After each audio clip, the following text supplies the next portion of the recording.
Masih bersama saya, Sarah Mariati, dalam acara kuliah umum secara hybrid dan live dari studio Immersive MNP. Dengan tema update supply chain dan procurement di era digital di sektor hulu migas. Oke, baik, kita lanjutkan. Masih bicara tentang hulu migas, Pak Ibong. Ya, Pak Tito ya. Pak Ibong, hulu migas tadi tuh masih belum selesai. Gimana, Pak? Boleh dilanjut lagi? Masih seru ini. Tampilin yang slide yang Pertamina. Biar tadi saya terangkan tentang hulu migas sedikit. Sekarang saya terangkan tentang Pertamina. Oke, ke Pertamina itu hulu migas Pertamina terbagi atas 5 region. Masukkan slide-nya yang next slide. Next slide. Oke. Ada 5 region, yaitu region 1 Sumatera, region 2 Jawa, region region 3 Kalimantan, region 4 itu Indonesia Timur, dan region 5 internasional. Produksi kita di situ ditulis 1 juta barrel oil equivalent per day. Produksi minyak yang Pertamina ini di Indonesia itu kira-kira 70% dari seluruh produksi minyak nasional.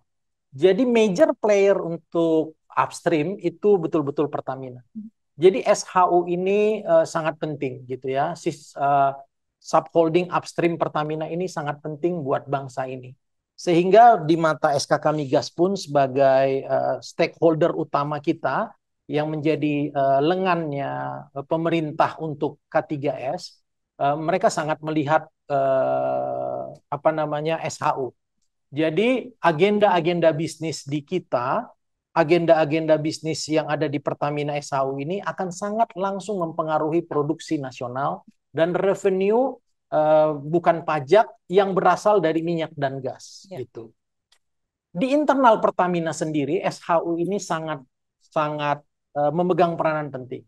Mungkin 80%, 90% dari keuntungan Pertamina itu come from upstream gitu ya. Jadi jewelnya Pertamina itu adalah upstream gitu. On the other hand, di satu sisi itu menjadi blessing karena itu menjadi penghasil cash flow terbesar. Tapi ketika ada problem dengan SHU, itu akan menjadi problem juga terhadap keseluruhan performance keuangannya Pertamina. Di sisi yang lain, SHU ini sangat terpengaruh dengan fluktuasi harga minyak. Harga minyak itu sangat unpredictable. Ketika kondisi kayak sekarang ada perang di Timur Tengah, harga minyak itu bisa naik dan itu akan menjadi good news bagi SHU upstream. Dengan demikian kita bisa menjalankan banyak proyek-proyek yang mungkin lifting cost-nya tinggi, tapi karena harga minyaknya tinggi kita bisa jalankan, gitu kan? Tetapi di sisi yang lain terhadap Pertamina secara keseluruhan ini bad news karena memang kita masih net importer. Jadi jumlah minyak yang kita produksi dengan jumlah minyak yang kita konsumsi di dalam negeri itu masih jauh lebih besar yang kita konsumsi. Sehingga ketika harga minyak naik terhadap Pertamina secara keseluruhan itu adalah bad news. Tapi khusus untuk subholding upstream itu adalah good news gitu. Karena kenaikan harga minyak akan menambah revenue-nya. Jadi buat Pertamina ini SHU ini sesuatu entity yang sangat penting. Dan itu berpengaruh dari sisi employment, dari sisi pekerjaan, dari sisi keseluruhannya juga terpengaruh. Nah, dibagi berdasarkan region seperti ini, untuk tujuannya ada kedekatan secara geografis. Sehingga beberapa fasilitas-fasilitas upstream yang berdekatan bisa saling menggunakan, bisa saling berbagi. Harapannya di situ ada efisiensi, ada pengurangan biaya. Juga para pekerja bisa saling membantu satu dengan yang lain. Di samping itu ada material-material bisa saling menggunakan. Ini semua dibuat seperti itu. Jadi masing-masing region didekatkan secara geografis. Khusus untuk region 5 internasional, kita ada entity yang besar di Algeria, di Irak, di Malaysia gitu. Dan kita mau sangat agresif di sini karena kita melihat opportunity yang besar di sana gitu. Nah, Indonesia ini secara eksplorasi memang untuk Indonesia Barat memang sudah dieksplorasi dengan baik. Mungkin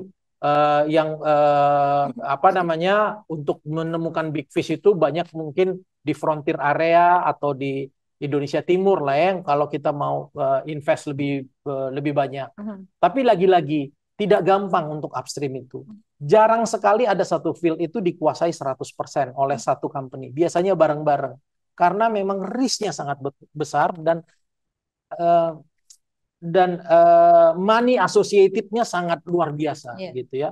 Contoh kayak Masela itu untuk di-develop itu butuh develop awal aja 12 billion US dollar gitu ya.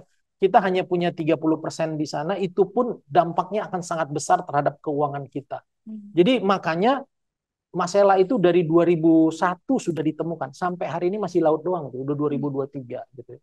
Jadi nggak gampang. Ya. Jadi mulai dari ketemu minyak sama gas sampai kita bisa mendevelop, akhirnya keluar satu first gas atau first oil, itu take a lot of time, take a lot of money, take a lot of courage gitu ya, effort, energi gitu. Jadi perlu keseriusan. Jadi oleh karena itu bagi adik-adik nih yang tertarik untuk masuk ke hulu migas itu nggak gampang. Ya kamu harus rajin, kamu harus sungguh-sungguh, kamu harus show yourself, prove yourself, dan niat gitu. Karena memang when you masuk ke hulu migas, kamu masuk ke sesuatu entity yang berpengaruh terhadap nasional, terhadap bangsa ini, terhadap lingkungan, sangat besar. Oke, luar biasa sekali. Nanti akan kita sambung lagi Pak setelah jeda berikut.